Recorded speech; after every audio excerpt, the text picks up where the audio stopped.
Microsoft didn't make gaming cheaper. They made leaving more expensive. And no, I didn't observe that shift.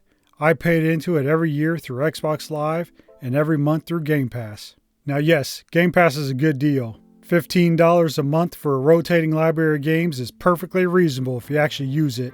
That's why people defend it like Microsoft personally tucked them into bed every night. But here's the part that everyone pretends not to notice. None of this is new. Long before Game Pass arrived dressed up as progress, Microsoft had already normalized paying just to stay inside the system. Xbox Live did it quietly, once a year, cheap enough to ignore, which is always how this sort of thing starts. That money wasn't symbolic. It bought servers, infrastructures, and exclusives. It built a platform that felt unavoidable long before anyone bothered admitting it was a strategy. So when Game Pass showed up in 2017, this wasn't innovation. Of course it wasn't.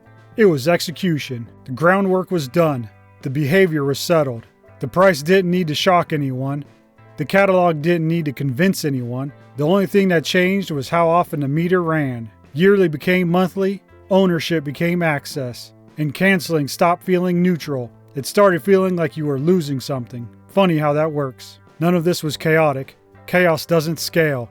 This was precise, patient, and exactly how systems like this are supposed to work. Game Pass doesn't argue with you. It doesn't rush you.